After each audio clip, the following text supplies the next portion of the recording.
UPP. Now, they much talked about suspension of the Chief Justice of Nigeria, Walter Onnoghen, seems to have waned with the queries issued by the NJC to Onnoghen and Tanko Mohammed, both justices of the Supreme Court.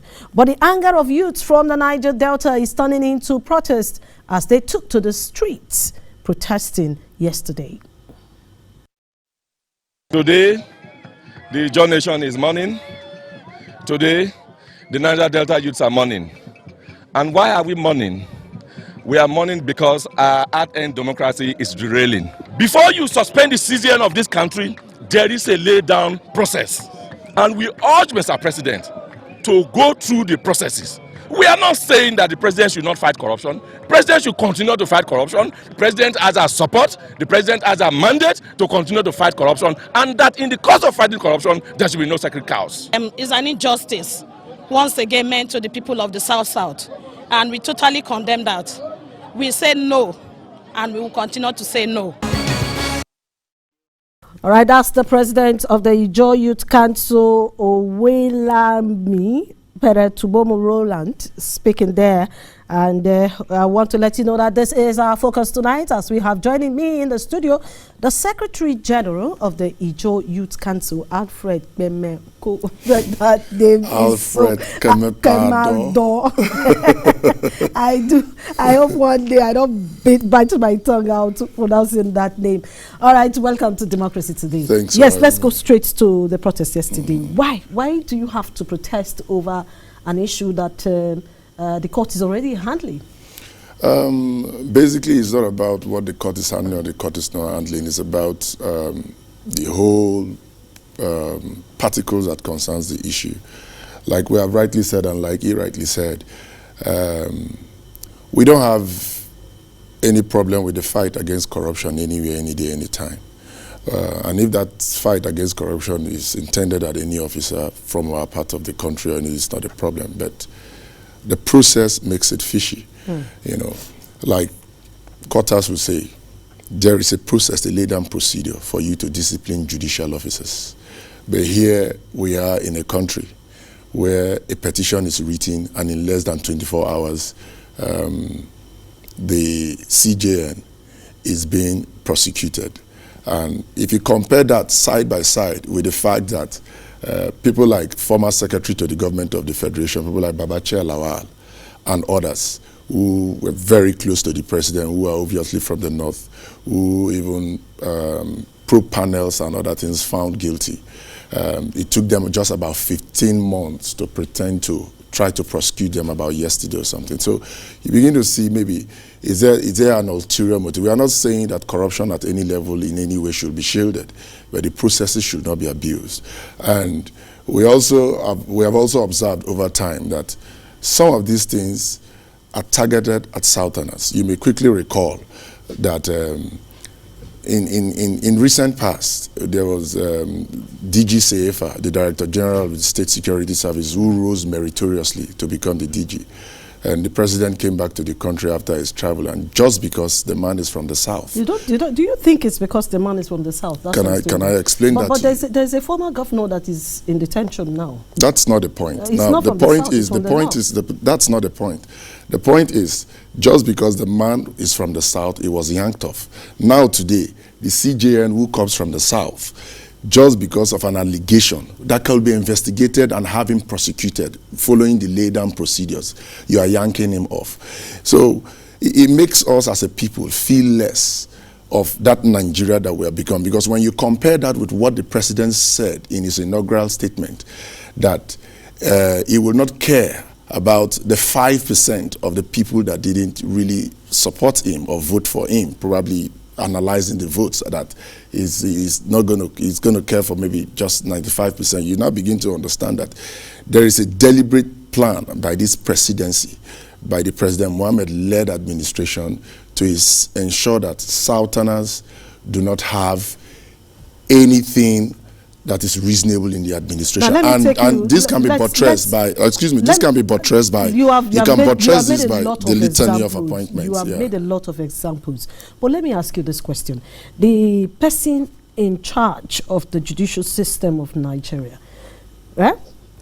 was quoted to have said he forgot to declare his assets, which is a crime in Nigeria. The same person, there were allegations that he had over $800,000 in a Standard Chartered Bank investment subscription.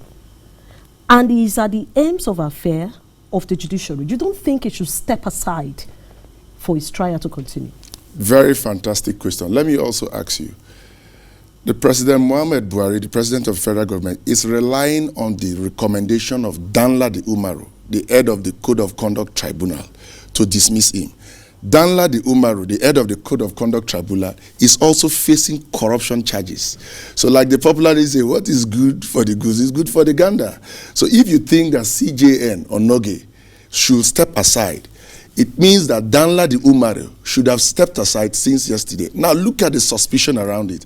Now you told him to step aside, and you are now replacing him with a justice whose wife is an APC senatorial candidate, flagging into. So now you begin to ask a question, if he's even really fighting corruption, why these double standards? And even beyond the double standards, if that APC senatorial candidate wins our election and there are legal matters, and the matters gets to the Supreme Court, and Justice Tanko is sitting on his wife's case, the law of natural justice, it tells. No.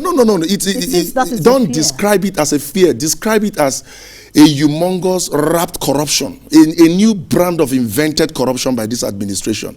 That you think that a man who is facing trial will give a recommendation to a president to take off another man who is facing trial. You get what? So it just tells you that it is the president's unsaid, unstated, unwritten policy to witch hunt the people from the south. And you can see that we are clearly yanked up. Look at we need to take a break here. It's time for us to take a break and go straight to take some commercials. We'll be back after this short break. Stay with us. Yes, we still have Alfred here in the studio, and we've been talking on the protest. Why? The question is, why is it that the Joy Youth Council are taken to the streets when the court is already handling the issue of the suspended CJN? Now, there was a question I wanted to ask you on the issue of the CJN. If you take our minds back, when he was the Supreme Court, the Supreme Court judge, he had ruled many times that the CCT is the right place to even try issues of such kind. So why now? Why are you not saying it shouldn't? Ijoma, please don't play into the antics of the politicians. I say this because of what. Hold on. I'm only telling you reality of what has happened before now. So if it is happening to him now, is there anything wrong with that? Can I answer your question? You can do, please. No, don't subscribe to the antics of the politicians. I just said it here on this set. As wrong or whatever you may describe the CJN to want to be, let us just face facts. Let us assume that he is supposed to step aside almost immediately. I am saying that the man, Danladi Umaru, the head of the Code of Conduct Tribunal, upon whose recommendation Buhari is saying he should step aside, is also facing trials with respect to corruption. So why has he not even stepped aside even before today? So you just clearly understand that this is not a legal matter. This is a political matter and a matter orchestrated to assault the people of the Niger Delta and assault the people of the South, because this administration just feels that the people of the South are less of a people when it comes to the administration of this country. And that is so true because of the many things that have played out. Let me tell you something. I came on this set some weeks ago and I told you that Bayelsa State, for example, has witnessed the change of 8 commissioners of police in just 3 months. And that absurdity is not even obtainable in Maiduguri, where there is